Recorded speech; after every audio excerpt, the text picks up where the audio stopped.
Can you share some of the things that you've learned about this happiness practice? If you understand that your default setting is happy, then there is nothing you need to bring from outside you to find happiness. You need to remove shit to be happy.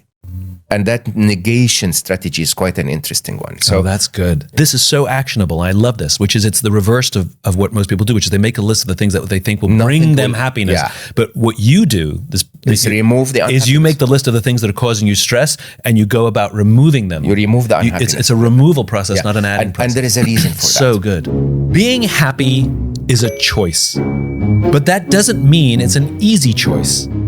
Mo Gaudat had to face that choice under the most excruciating of circumstances. After the tragic death of his 21-year-old son, Ali, Mo was forced to contemplate how being happy could even be a possibility. After a meteoric and lucrative career as chief business officer at Google X, he had all the money and all the power, but he was miserable. It sounds strange to say, but it took the death of his son to teach him how to find happiness. Now a best-selling author, Mo has dedicated his work to figuring out where true happiness comes from. And it starts with a powerful truth. Happiness isn't something we find, it's something we practice by choosing joy, even when life hurts. This is a bit of optimism.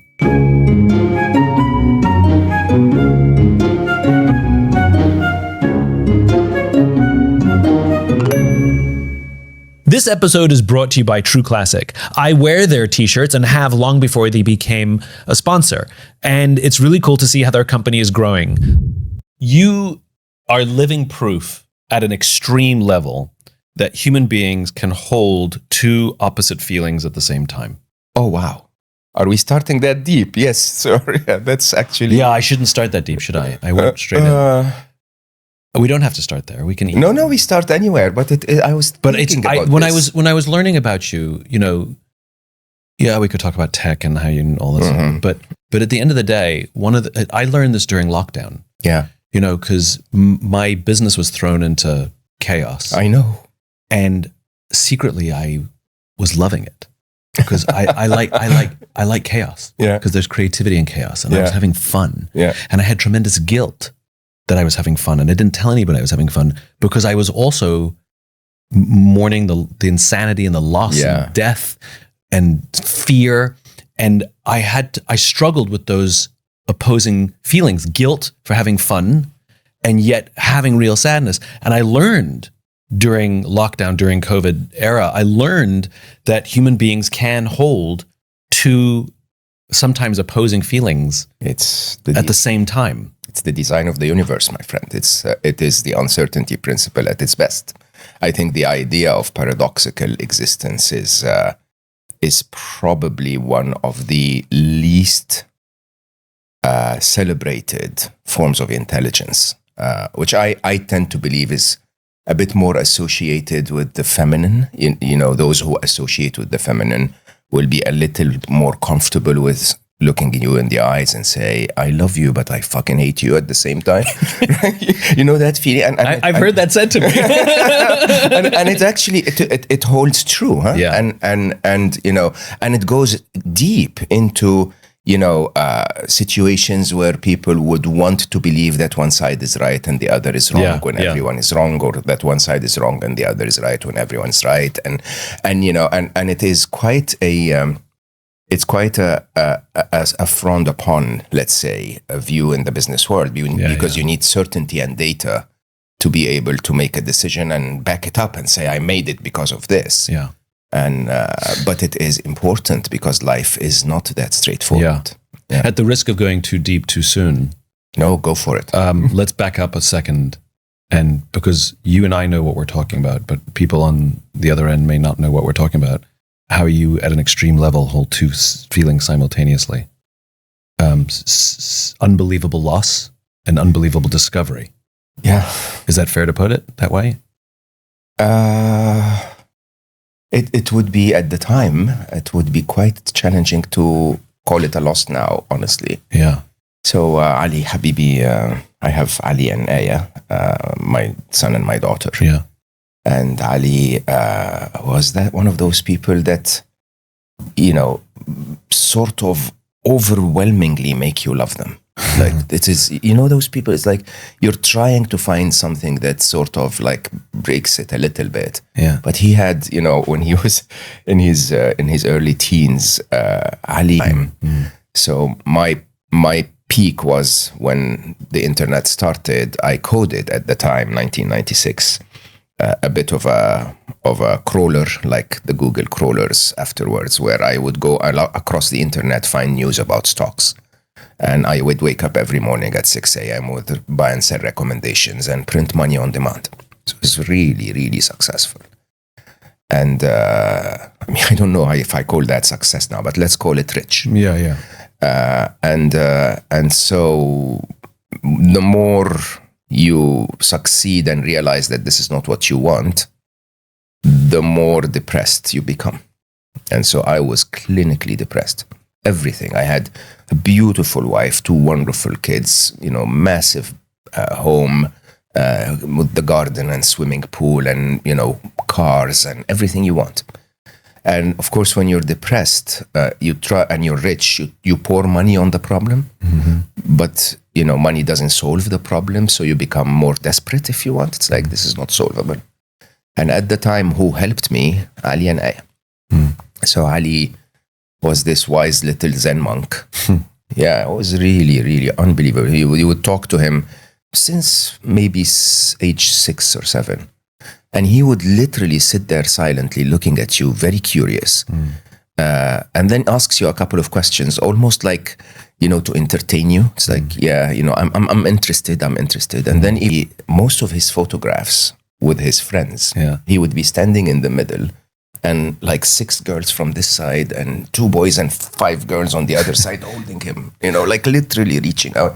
He had this incredible presence to him. And then he leaves, and he leaves our world because of a medical malpractice, basically. Simplest, and shock, because he was studying in Northeastern in Boston at the time, and he had a band, and they were touring the US in summer. And then he texts in May and says, "Hey guys, I feel obligated, I'm verbatim, to come and see you before the tour." And so we say, "Of course, Habibi." We book his tickets. My daughter was studying in Canada, was coming as well. I took a couple of weeks off, as if almost I knew, I don't know. And then he gets an appendix inflammation, the simplest surgery ever. And the surgeon does 5 mistakes in a row. Every one of them fixable. Eventually says something like, "Well, you could have asked me," right? And then he would repeat what I said, blending a bit of heart in it, which I'm the algorithm guy. Yeah. And says it in 8 words, and I go like, "Holy damn, like this is it." Okay. And so through my depression, if you want, I learned quite a bit with Ali.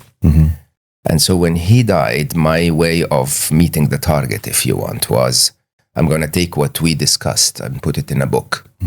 And if I can get to 10 million people, and then 72 years later, through 6 degrees of separation, my calculation would be that a tiny bit of his essence would be everywhere and part of everyone. Weird as it sounds. And so 17 days after he dies, I'm sitting down to write about happiness. And do you weep while you're writing about happiness? I weep almost once a week now, but then I think I stopped once a week. It's not. I think people can recognize from the bald head and the voice and the beard that I'm a manly man. But I have to say, emotions have been. We didn't give them time in this very fast-paced modern world. I have so many questions. There's so much. Here's the struggle with your message, if I can put it that way, which is we know these tropes. Money can't buy happiness. Yeah, we know it. We know the number of wealthy people who come in and say, but you have to understand, it didn't make me happy. We know the importance of feelings even when we try and resist them. Like a lot of these things are known.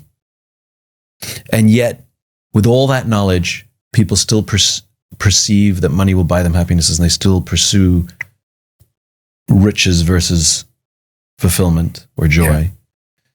That we still think we can rationalize our way through relationships, or explain our way through relationships, or business plan our way through our emotions, right? Yes.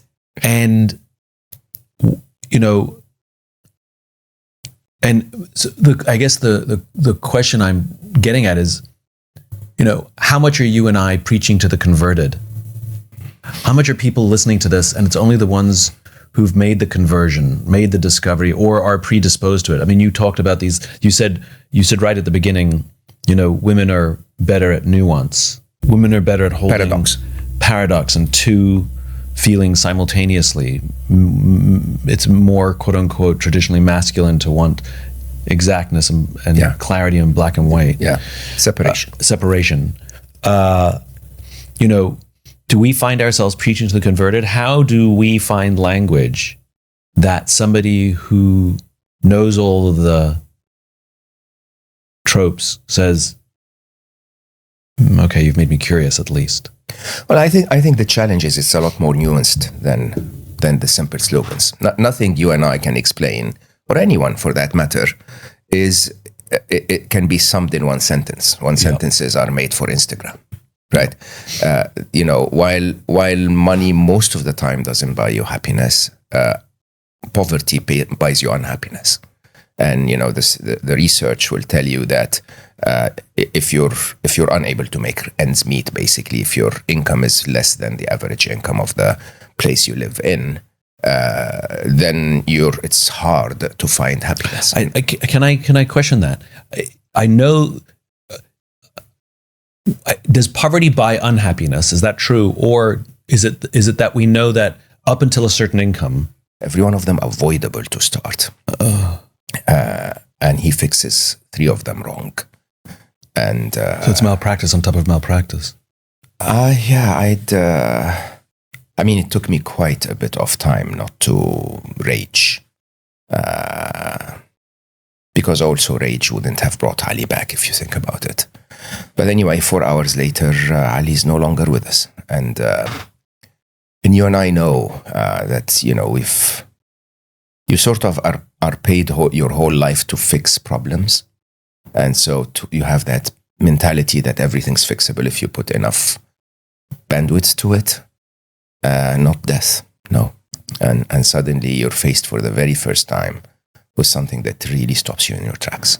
And my daughter and Ali were very close. And so... What's the age difference? 1.5, one and a bit. So super close. Yeah, 1 and 4 months or something like that. And Ali was honestly, he was the masculine figure in her life. Yeah. I was running around like a typical businessman, closing $1 billion deals and, you know, celebrating my ego.